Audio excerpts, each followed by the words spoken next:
Morning, we're going to turn to page 17 in our Selling 101.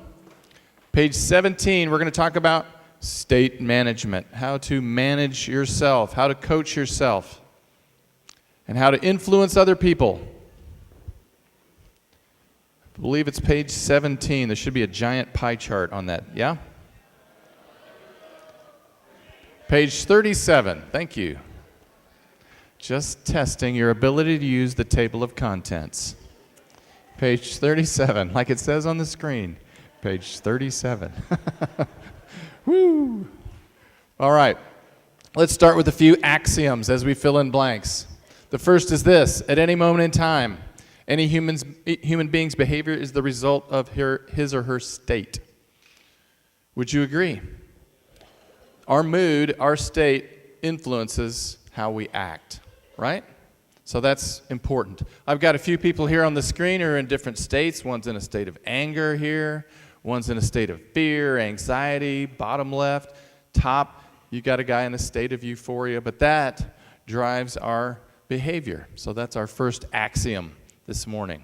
Now, how do we get a state, which is very important this summer? First, what you choose to focus on is really key in terms of attitude. Yeah? Key word here.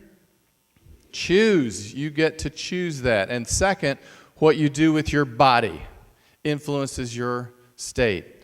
These two factors determine how you're going to feel at any moment. So I want this to kind of soak in. The first one, what you choose to focus on, probably my story toward that is a little bit, I don't know how many years ago this was. When my kids were young, I took two of my young kids to Disney World without my wife's help. Bad idea. So we got there on a super busy day. Who's been to a giant theme park before? Yeah? Okay, so you've seen the lines. You get in line, you go back, and you go forth, and you back. I remember the first line after we got off the tram from the parking lot was the line to get a ticket inside. And it was 45 minutes. We were like back and forth, and the kids are like, "Dad, is this a ride?" I'm like, no, it's not. We're not even inside the park yet. So it's hot, it's humid, we're sweaty. We finally get in, we take the little boat ride across the canal or lake or whatever it is, and we get there, and I'm like, okay, we're getting on a ride, let's go. Haunted Mansion, go, go, go. And they're like, they're just running along with their little legs, and we plow into the back of a line that was, you know how they have those signs that say you have approximately 45-minute wait from this point? That was way up there. And I was like, oh no, we've already been inside for 45 minutes. We're not even on a ride. The kids are like, Dad, I'm thirsty. Dad, I'm hot. My legs hurt. And I'm like, okay, we have got to change their focus. So I'm like, okay, over there. See, all right, Luke, Kels, look at that. See that mom over there? Look how mad she is at her kids. Ooh. And now she's dragging them off. There's no souvenirs. They're going back to the hotel. Wow, that, I want to tell you, that is a weak family. They're like, weak. I'm like, yes, weak. You're not weak. You're strong. Feel your legs. Yeah. All right, okay, now here's our game we're going to play. I don't want you to, don't pay attention to how hot and sweaty you are, thirsty. Don't worry about that. I might buy you something later. But I want you to start noticing the families who are, oh, look, someone's getting spanked. Yep, their day's over. What does that mean? They're like, huh? I'm like, that means the lines are getting shorter. And they're like, yeah. So they started going, look, no, there's one over there. Yeah, there's, and you know, my son got way into it. He was like, spank him. And I'm like, no, shh. Sorry. Our bad. But we changed their focus, turned it into a game, and then we closed the park. It was 10 o'clock, 11 o'clock, the shooting off fireworks. We closed it. So I felt like I won. And that, you're like, well, why do you share that story from so long ago? Because that's the only parenting victory I ever had. So that's why. All right. So what you choose to focus on is key. We've talked all about attitude this week. Let's talk about physiology. If you put your notes down for a second, stand up if you would. Let's practice a few physiologies that will determine your state. We're going to pretend that we're in different states. I want you to stand. We're going to see a TED Talk on this a little bit later in the week about body language, but I want you to stand as if you were supremely confident.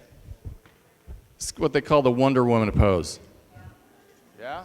Okay, you're wide. Your shoulders are back, head out, chin up. You're like, yeah, eyes are bright. You're breathing.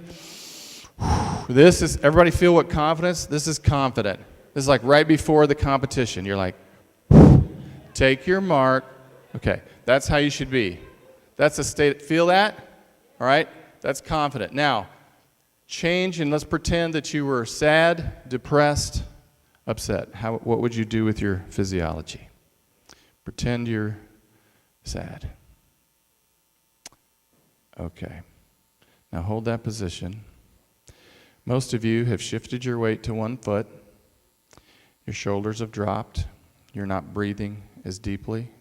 Your eyes, if you're right-handed, you're looking down and to the right.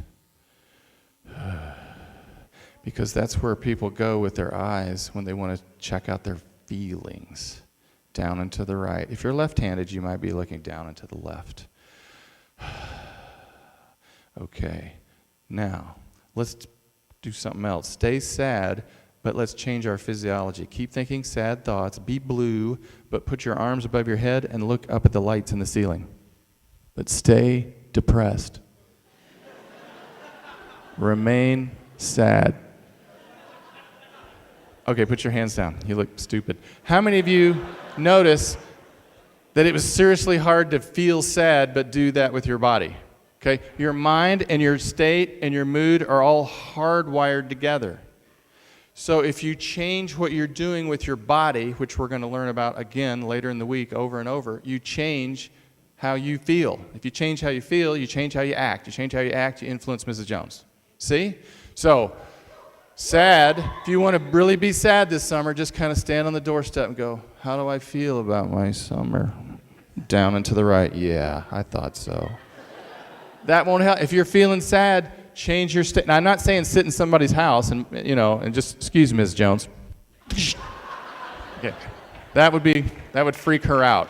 But your body determines how you feel to a great degree, right? So, the physiology is super important. Now, let's look to the pie chart in your manual. And you know what? Let's practice something before I go to this. I want you to find a partner. One of you be A, one of you be B. And we're going to practice. We're going to pretend that you're at a party. It's a sedate party, but you're meeting people. Okay, hold on. Shh. No, okay. Person A, I want you to greet person B. And what I want you to do is you can talk about anything because I don't think the words are very important, but I'm concerned more with what you're doing with your energy, your body, your tone of voice. So what I want for you to do as you talk to your partner is this first state I want you to be in. I want you to pretend that you were worried or anxious and you were greeting this person just for like 30, 45 seconds. So greet them just briefly, but be in a state of, you're a little bit afraid. Go ahead.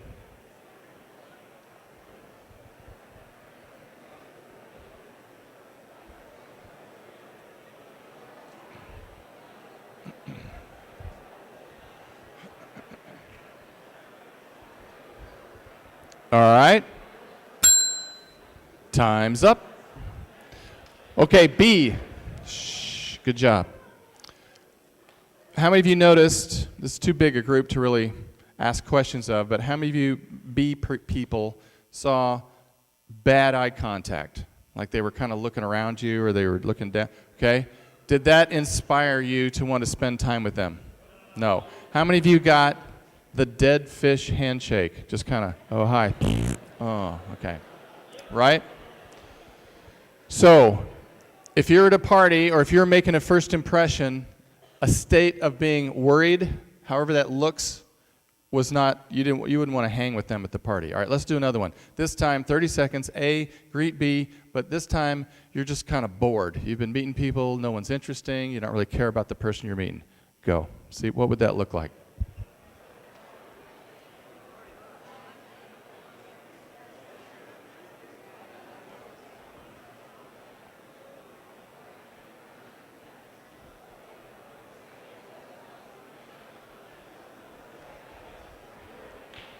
All right, good.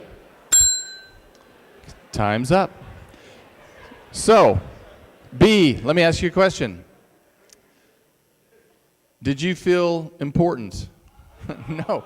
You're like, I mean, a lot of you are like, yeah, nice to meet you. And they're like looking for the next person to greet.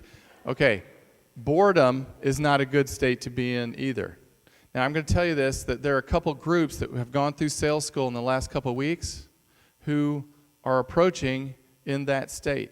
The first one, they're approaching and they're kind of afraid, and they're like, oh my gosh, here comes another house. And Mrs. Jones isn't really hearing the words. She's more paying attention to the physiology and the tone of voice, and that is, she's like not getting a good feeling from her or that person at the door. Does that make sense? So she's like, I don't know why it's not, the approach doesn't work. No, it's because you're in a crappy state, right? And then there are people out there who've done this for a long time, and they're in a state of boredom because they're just like, here's another, you'll be like this at some point in the summer. Another door, here we go, bam, bam. Oh, hi. And that is not going to make a great fruit. You see that? Just like with each other, you had 30 seconds, and it was like, there's nothing here. So your state is huge. Okay, let's do one more. This time, I want you to pretend this is a very important client. You're confident. You want to meet this person. You've wanted to meet them for quite a while. Do that physiology. Good luck.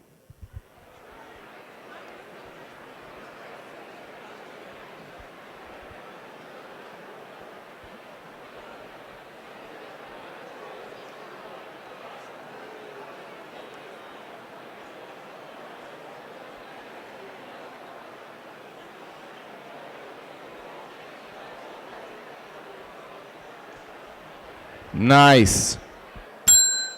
Time's up. Good job. Sit down. Great job. How many of you felt that was a lot more engaging? Yeah? Notice, all I did with these exercises was I just said, hey, choose this physiology and interact. And you probably used the same, how's it going? How's the weather? What's your major? Where are you from? That kind of stuff. The content wasn't important, but the state you picked, all I said on the last one was, hey, be enthusiastic, be energetic. And you were like, how many of you noticed people's eyes were brighter? How many of you had a good handshake? Did you hear the energy in the room went up? Did you hear that? Okay, there's things you can do with your face and your body and your shoulders that will send a message to Mrs. Jones, like we saw in the video yesterday. Let me just teach you how to be pleasant. If you're super frustrated next week and you can't smile, then you can look pleasant. And all you do is just raise your eyebrows about 1/4 of an inch. And I'm not smiling, but when your eyebrows are a little bit up, at least you can look pleasant. Now, I reached a point my first summer where that's all I could do, because my smile is like, hi. Is there a problem? Hi, my name's Lee. I'm the one talking. So, if you can't smile, just raise your eyebrows just a teeny bit, and that's pleasant. Now, you can't raise them too far, because if the whites of your eyes show, then that means I'm a psycho. Okay? So when she opens the door and you're like, hi, then we're pretty much done. So, just a little bit. You don't want to show any white. All right? Good. So what we've got here in your notebook and on the screen is they've done studies for a number of years, and when the message being sent is incongruent, when things don't match, here's how people pay attention to what's being said. Only 7% of the words are important to the message. 55% of the message, when she opens the door, is visual. 38% is tone of voice. So how you look and how you sound, especially at the beginning, are pretty key to coming across right. Now, I'm not saying you just, oh, we don't have to learn our sales talk? Yeah, I don't need that 7%. You rip it. I'm just going to be good with people.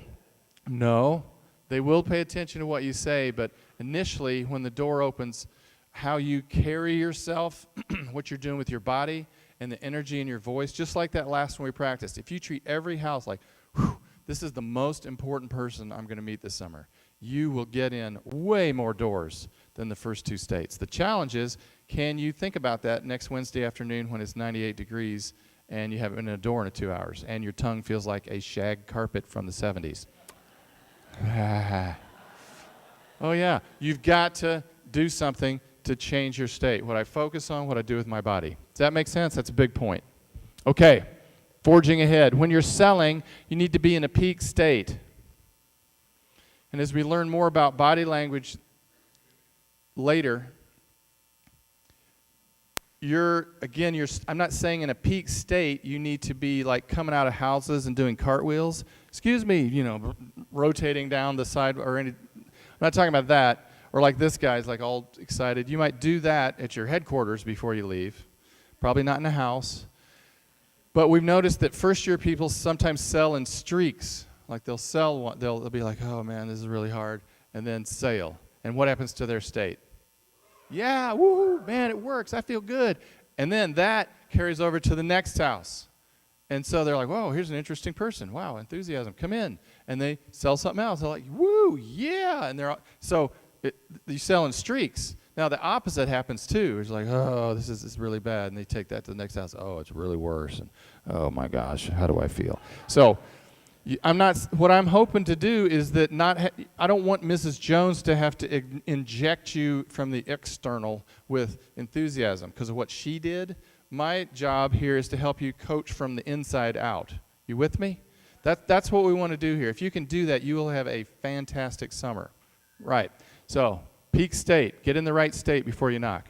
The emotional state that you're in will influence Mrs. Jones about your books and products more than anything you'll say. Managers, is this true? How you feel. If you're playing the sympathy card, if you think that's going to help you, Ms. Jones, feel sorry for me. I'm working so hard. Oh, honey, you're working so hard. You're so far from home. Yes, I am so far. That is crap, people. I mean, I'm not saying don't have feelings, but you will not sell well like that. And people don't want to be sold like that. Your state, you've got to control and be your own coach. Your words are way less important than your state.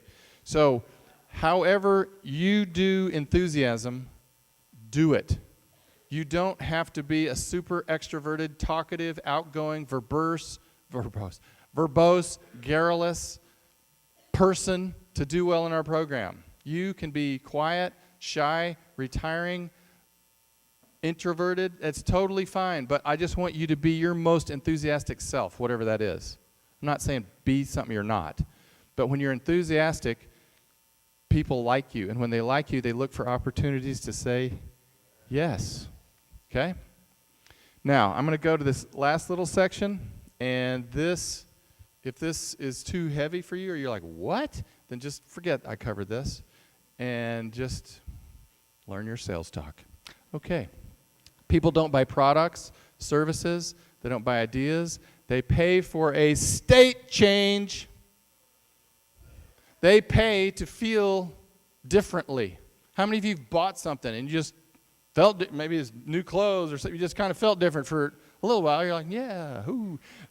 People pay money for that little feeling. Or like, if I owned that, that's what advertising is all about. Man, if I had that, then I'd be popular.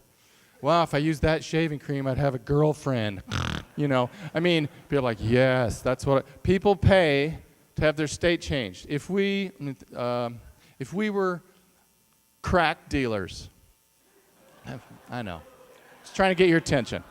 If we were selling crack, which we're not, just for the video, we're not. Okay. We wouldn't have to have a sales school. We wouldn't have to have Selling 101 for people that are addicted. You don't have to say, okay, they don't have sales schools for crack dealers. Say, okay, turn over the clothes. Let's practice that again. No, because people come to them. They've sold their furniture, their roommate's furniture. They've sold everything, their car, because they want that feeling again, even though it's destroying them. See? They want the state change. Right? Okay. Not a good example. Let's think about parents. Parents, this is a truth. Parents pay tons of money to feel like they're being a good parent. Believe me, I'm a parent. I did not understand this when I was sitting in your seats. I read on Thursday the answers to objections, and I was like, these don't sound like me, because they sounded like this. Let's see, we can't afford it is the objection. So one of the answers is, well, Mrs. Jones, when you're putting money into the children's education, it's not really like you're spending money, but it's more of an investment because the tremendous returns you get from your children having an excellent education. And I would just read that and go, no, I'm not going to say that. That's not, no. So I read the objections, but I didn't learn the answers because I said, that just doesn't sound like me. I'm not going to do it. So about 3 weeks into the summer, I'm kind of clicking along. People object. I'm like, okay, have a nice day. Pack them up, go. And I was missing sales. And one lady, I could tell she loved the book. She was like, ooh, do you guys think you'll use? And we just can't afford it. And I was like, okay. And I thought, well, I'm just going to try this. So I said, well, it's not like you're really spending money when you think about it. She goes, you're right. It's really an investment. Okay, we'll get them. And I was like,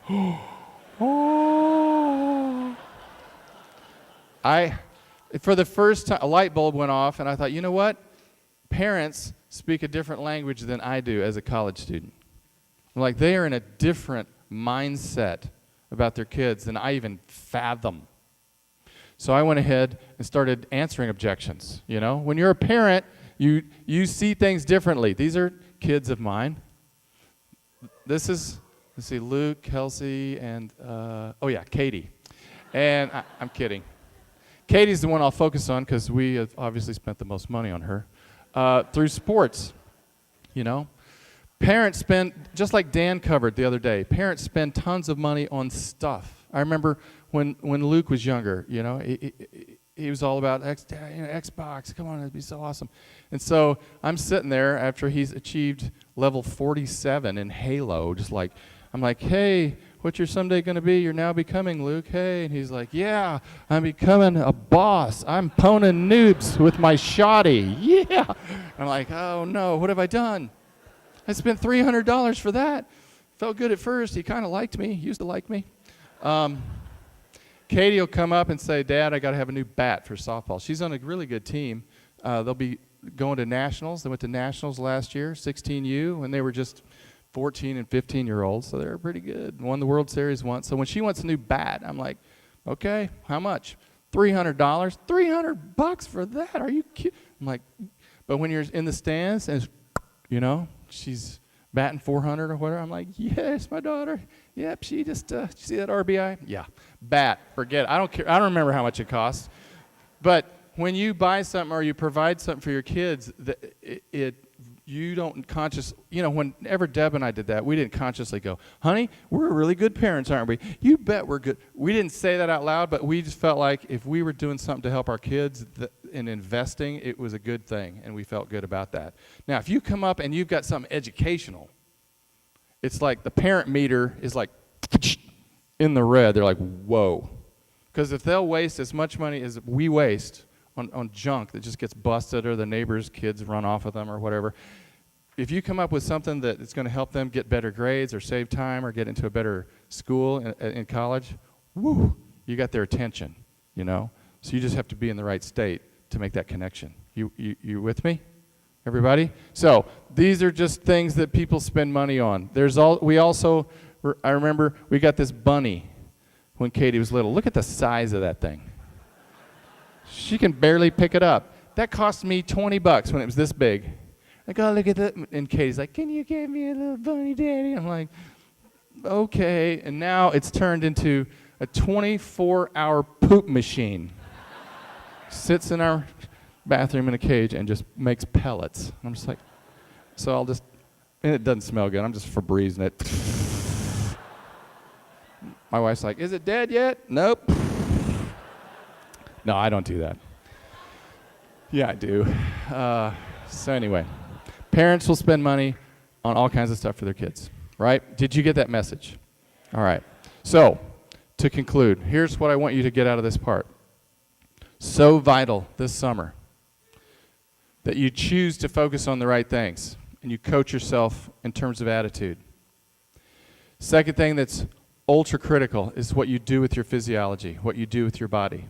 And if you're feeling down and you're not feeling that great, your attitude stinks and you're really frustrated, change your physiology. It's kind of fake it till you make it, sort of, okay? So if you'll do that, you'll be awesome. And remember this if you can. If If you don't really get this parent thing, that's cool. You'll still do well. But parents pay to feel like they're being parents. So, good?